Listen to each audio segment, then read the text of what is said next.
arqueólogo Steve Sidebottom e sua equipe estão a caminho da cidade de Khanchef, erguida e habitada pelos romanos, defendida por guarnições romanas e depois misteriosamente abandonada. Sua posição e função no fundo de um vale afastado no deserto oriental do Egito é um dos grandes mistérios da arqueologia.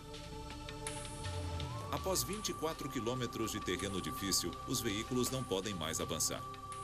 Com o auxílio dos beduínos Abábida, a única maneira de chegar é a pé. Era exatamente assim que os cidadãos romanos de Khanchef devem ter passado por aqui. Uma longa caminhada pelas montanhas sob temperaturas de até 50 graus Celsius.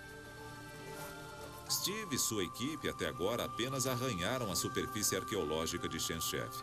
Mas uma coisa é clara, as pessoas que viviam aqui eram ricas. O tamanho, estilo e método de construção das casas que ainda se mantêm em pé é prova disso. Mas por que viver aqui? Aparentemente não existe água num raio de quilômetros. Vendo Mohammed fazer café, você percebe como a água aqui é escassa. É, realmente. Cada gotinha é preciosa. Era assim no período romano também? Era muito seco. O clima seco. era árido assim? Todos os estudos que eu já vi sobre o clima e as chuvas indicam que sim, era seco assim. A chuva era muito escassa. E ainda é, né? Muito escassa. Quase sempre é preciso escavar. Presumimos que eles escavavam poços no leito seco do vale.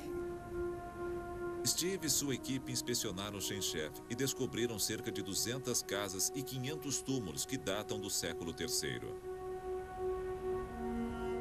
Pequenas escavações em depósitos de lixo revelaram todo tipo de bens de luxo, inclusive uma safira lapidada.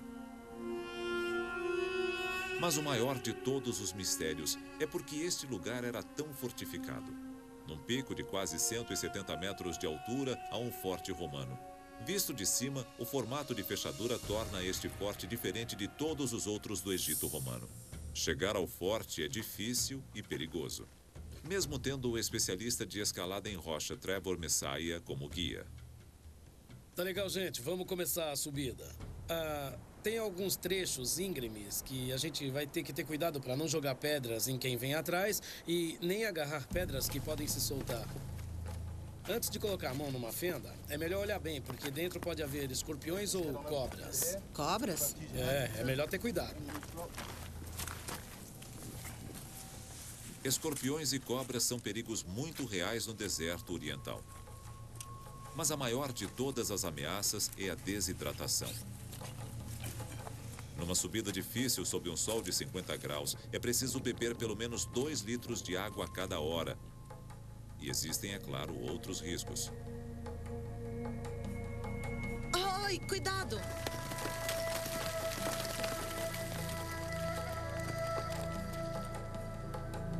Pode subir. Tudo bem? Tudo, suba.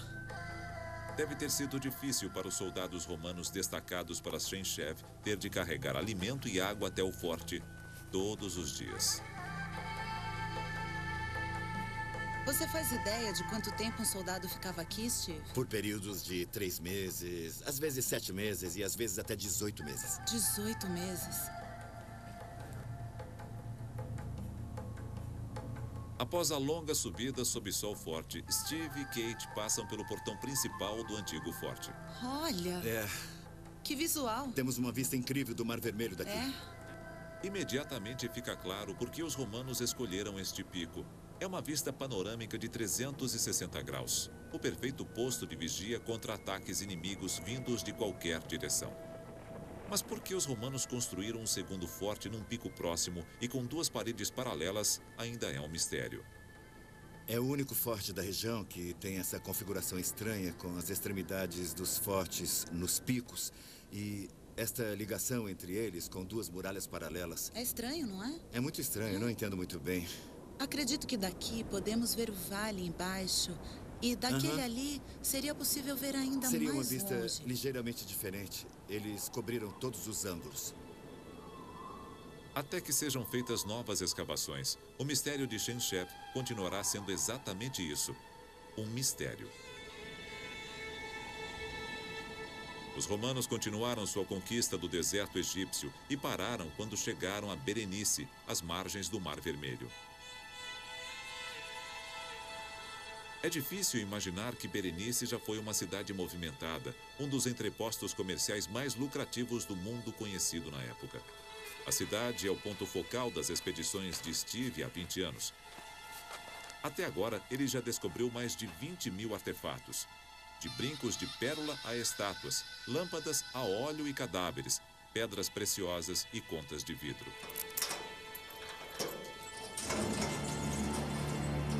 Os artefatos escavados são mantidos numa instalação de segurança.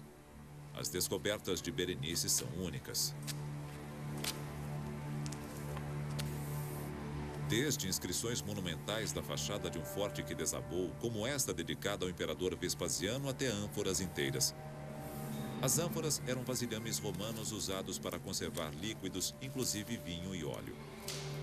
São geralmente encontradas em pedaços, mas em Berenice as cerâmicas quebradas também são importantes. Nós temos centenas, literalmente centenas dessas ostracas. E como pode-se ver, aqui estão pedaços de cerâmica quebrada que os antigos usavam, como neste exemplo, para escrever com tinta preta. E o que encontramos aqui em Berenice, na grande maioria, são registros, são listas de pessoas que passavam pelo posto da alfândega. Em alguns casos, sabemos os nomes das pessoas. E também os produtos que eram transportados. Por exemplo, quantas ânforas cheias de vinho, de óleo e por aí afora. E elas refletem bem o tipo de comércio. As mercadorias que passavam pelo porto e... assim, sabemos que as pessoas que escreviam estas coisas e aquelas sobre quem elas eram escritas nesses documentos eram mercadores e eles estavam ali para ganhar dinheiro. Mas como poderia um mercador ganhar dinheiro aqui, num dos mais remotos postos avançados de Roma? Steve encontrou a resposta num dos edifícios mais importantes e antigos de Berenice. Eu estou no teto do Templo de Serapis, aqui em Berenice. Com certeza é o ponto mais alto da antiga cidade. É imponente e construído com as deslumbrantes pedras brancas da região. Era visível a quilômetros de distância, possivelmente até dos navios que aproximavam-se do porto. O templo funcionou durante pelo menos 400 anos e durante esse período, Cleópatra nasceu e morreu, Marco Antônio nasceu e morreu, Otaviano nasceu e morreu. Foi no átrio do templo que Steve fez a descoberta que mudaria para sempre o que se conhece sobre o Império Romano. Nós encontramos a coisa mais incrível no chão do átrio do Templo de Serapis. Havia 2 vasos enormes de argila enterrados no chão. No início, nós pensamos que no fundo havia carvão, mas quando começamos a retirar o conteúdo, identificamos imediatamente o que era aquilo. Eram grãos de pimenta do reino. No total, havia quase 7,5 kg de pimenta do reino que encontramos nesse jarro. É a maior quantidade de pimenta do reino já encontrada num sítio arqueológico do Império Romano. Mas por que a pimenta é tão importante? Ela é importante porque a pimenta não é nativa do Egito ou de qualquer lugar da África.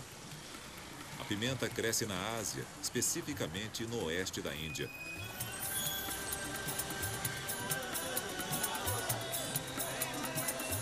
O jarro de pimenta que Steve encontrou no templo é a prova conclusiva de que os romanos haviam encontrado uma rota para atravessar o Oceano Índico além dos limites do seu mundo conhecido.